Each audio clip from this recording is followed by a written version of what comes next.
Belwalkar housing गेली 40हून अधिक वर्ष पुण्यामध्ये सातत्यानं उत्तमोत्तम घरांची निर्मिती करणारी पुण्यातली एक प्रथितयश कन्स्ट्रक्शन कंपनी. प्रत्येक घर शुभंकर हा वसा घेतलेले बेलवलकर खरोखरच सर्वांग सुंदर शुभंकर घरांची निर्मिती करतात आणि म्हणूनच बांधकाम क्षेत्रामध्ये बेलवलकर हाऊसिंगचं नाव अग्रक्रमानं घेतलं जातं.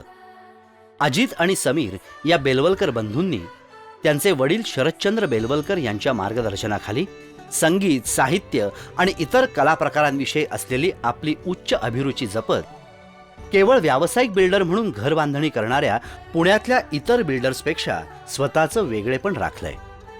आणि याचाच एक आविष्कार म्हणजे बेलवलकर हाऊसिंगतर्फे प्रकाशित होणारं नियतकालिक आयसी अक्षरे. शालेय जीवनापासूनच आमच्या वडिलांनी आमची मराठी साहित्याची आवड जोपासली. आम्हाला उत्तमात उत्तम पुस्तकं तर त्यांनी वाचायला दिलीच, पण काय वाचावं आणि कसं वाचावं हेही त्यांनी शिकवलं. नंतरच्या काळामध्ये आम्ही जसे व्यवसायात पडलो तसं आम्हाला बांधकाम व्यवसायाचं मार्गदर्शन तर त्यांनी केलंच, पण जसा आमचा व्यवसाय भरभराटीला आला तसं आपण आता मराठी साहित्याच्यासाठी काहीतरी केलं पाहिजे ही एक भावना पुढे आणून त्यांनी आयसी अक्षरे हे मासिक सुरू केलं. 2 ते 3 वर्ष त्यांनी स्वतः संपादन करून हे मासिक चालवलं देखील आणि नंतर हे मासिक आम्ही पुढे चालवावं आणि हा मराठी साहित्याचा वसा जसा त्यांनी आम्हाला दिला तसा आम्ही पण हा पुढे द्यावा ह्या भावनेने त्यांनी आम्हाला खूप मदत केली. बेलवलकर हाऊसिंगचा ग्राहक हा प्रामुख्याने मराठी मध्यमवर्गीय ग्राहक आणि अतिशय उत्तम अभिरुची हे या वर्गाचं एक वैशिष्ट्य आहे. त्यामुळे केवळ उत्तम घरं देऊन या वर्गाची भूक भागत नाही, त्यासाठी अधिक काहीतरी द्यावं लागतं. ते काय देता येईल असा जेव्हा आम्ही विचार केला तेव्हा साहजिकच आमची सर्वांची पहिली आवड ती असल्यामुळे काहीतरी वाङ्मयीन उपक्रम चालू करावा अशी कल्पना पुढे आली आणि त्यातूनच आयसी अक्षरेचा जन्म झाला. सुरुवातीला आमच्या 3-3.5 हजार ग्राहकांपुरतंच हे मर्यादित होतं, पण जसं त्याला प्रतिसाद येऊ लागला तसतसं हे अनेक शाळा, कॉलेजेस, ग्रंथालयं ह्या सर्वांपर्यंत जाऊ लागलं आणि त्याचाही प्रतिसाद आम्हाला खूप उत्तम आला. आज जो वाचक मागेल त्यालाही आम्ही हे विनामूल्य घरपोच पाठवतो. यामध्ये कुठल्याही जाहिराती घेत नाही किंवा ह्याचा कुठलाही व्यापारी उद्देश नाही. ज्यांना चांगलं वाचायचं आहे अशा सर्वांपर्यंत हा अंक जावा एवढीच आमची इच्छा आहे. याकरता आमच्या वेबसाईटवरनं हा अंक विनामूल्य डाउनलोडसुद्धा करून घेता येतो. मराठी भाषा मुळातच अतिशय समृद्ध आहे. मराठी भाषेतलं उत्तम वाङ्मय हे अधिकाधिक लोकांनी वाचावं हाच आयसी अक्षरेचा उद्देश आहे. आपले ग्राहक सुसंस्कृत असावेत, बहुश्रुत असावेत आणि त्यांचे बेलवलकरांशी असलेले संबंध दिवसेंदिवस दृढ होत जावेत या प्रेमळ इच्छेपोटी गेली 10 वर्ष अव्याहतपणे सुमारे 3,500 उमरे ओलांडून वाचकांच्या मनात स्थान मिळवलेलं आयसी अक्षरे म्हणजे विविधरंगी साहित्याचा एक अनमोल खजिनाच. आयसी अक्षरेचा पहिला अंक ऑगस्ट 2003 मध्ये प्रकाशित झाला, तर प्रथम वर्धापन दिनाच्या अंकाचे प्रमुख पाहुणे होते ज्येष्ठ साहित्यिक प्राध्यापक राग जाधव. या कार्यक्रमाला सन्माननीय उपस्थिती लाभली ज्येष्ठ पत्रकार अनंत दीक्षित यांची. रसिकांच्या मनस्वी प्रतिसादावर दिवसेंदिवस अधिकच अभिरुची संपन्न बनत गेलेल्या आयसी अक्षरेच्या 4थ्या वर्षातल्या प्रथम अंकाचं प्रकाशन करताना ज्येष्ठ साहित्यिक कैलासवासी शन्ना नवरे यांनी या उपक्रमाला भरभरून दाद दिली. एक वाचक म्हणून, एक लेखक म्हणून मी सांगतोय की तुम्ही फार मोठे मराठी भाषेबद्दल फार मोठी आस्था बाळगून आहात. ती आस्था तुम्ही लोकांच्यापर्यंत पोचवत आहे आणि माझ्यासारख्या डोंबिवलीच्या माणसाला या पावसात बोलवत आहे. आणि माझ्या आयुष्यातला एक दिवस सोन्याचा झाला असं मला वाटायला लागलं. तेव्हा माणसाने आता एकमेकांना भेटलं पाहिजे. अशा छान मासिकांच्याबद्दल आता एवढी माणसं जमली आहेत की या मासिकाबद्दल बोलल्याशिवाय राहतील का. तेव्हा ह्या मासिकाला मी मनापासून माझ्या सर्व सदिच्छा, सर्व शुभेच्छा देतो आणि या मंडळींचं कौतुक करावं तेवढं थोडं आहे. तुम्ही अंक घेतलात, वाचलात तर तुम्हीसुद्धा तेच म्हणाल या माणसांचं किती कौतुक करावं. आयसी अक्षरेनं वाचकांना अनेक दर्जेदार सांस्कृतिक साहित्यिक कार्यक्रमांची मेजवानीही दिली. यामध्ये डॉक्टर अरुणा ढेरे, राहुल देशपांडे, सुबोध भावे, ऋषिकेश जोशी, गिरीश कुलकर्णी, सतीश तारे, स्मिता तांबे अशा अनेक कलाकारांचे कलाविष्कार रसिकांसमोर सादर करण्यात आले.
आणि ती गोष्ट करत असताना मला असं वाटतं की राजू खांडेकरांनी सांगितलं की आपल्याकडे अभिमान आहे, मान्य मला, पण तो कडवट पाहिजे. मला असं वाटतं हे आपल्या आतमध्ये असायला पाहिजे. हे प्रत्येक वेळेला काही भाषणं करून असं आतमध्ये येत नाही. राज ठाकरेची आंदोलन झाल्यावरती तेवढ्यापुरतं सगळ्यांनी करायचं मराठी नंतर परत शांत, मग परत काहीतरी राज ठाकरे उठला की परत तेच. असं करून कसं चालेल? काही गोष्टींची जबाबदारी, जशी मी काही गोष्टींची जबाबदारी स्वीकारली तशी प्रत्येकाने का जर समजा स्वीकारली तर मला असं वाटतं मराठी भाषा संपते बिमते या गोष्टी बोलायची आपल्यावरती वेळच येणार नाही, काही गरजच भासणार नाही या गोष्टींची. जगामधला प्रत्येक देश त्यांच्या त्यांच्या भाषेबद्दल जागृत असतो. बाहेरचे देश कशाला घ्या, आपल्या देशातली अनेक राज्य अनेक लोक ही त्यांच्या भाषेबद्दल जागृत असतात. मराठी माणसानेच काय घोडं मारलंय? विविध विषयांवरती मराठीमध्ये साहित्य लिहिलं जातंच, वाचलंही जाते, न्यायाशाला भाग नाही आहे. काय असं नाही आहे की कोणी फेकून देते टाकून देते, सगळेच जण वाचत असतात बघत असतात. पण ज्या प्रकारचं त्याला एक ग्लॅमर ज्या प्रकारचं पाहिजे, मला असं वाटतं ते आपण सर्वांनी आणणं आवश्यक आहे, गरजेचं आहे. कसं हे एकत्रित बसून ठरवावं, मी त्याच्यात काही अधिकारवाणी काय फार बोलू शकत नाही. परंतु बेलवलकरांनी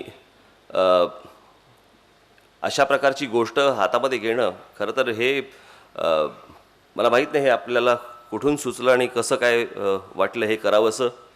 परंतु या संपूर्ण परिवाराला मी धन्यवाद देईन, कारण हे युरोपमध्ये अमेरिकेमध्ये ह्या प्रकारची फाउंडेशन्स असतात आणि त्या प्रकारची त्या गोष्टी ते जपत असतात.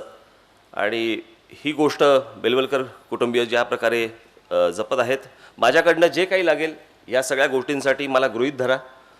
जेव्हा कधी कुठचीही गोष्ट माझ्याकडनं होऊ शकेल लिहिणं सोडून, तर त्यावेळेला मला आपण जरूर नक्की सांगा, त्या मी गोष्टी नक्की आपल्यासाठी करायला तयार आहे. परत या संपूर्ण उपक्रमास मी मनपूर्वक शुभेच्छा देतो आणि धन्यवाद. जय हिंद, जय महाराष्ट्र.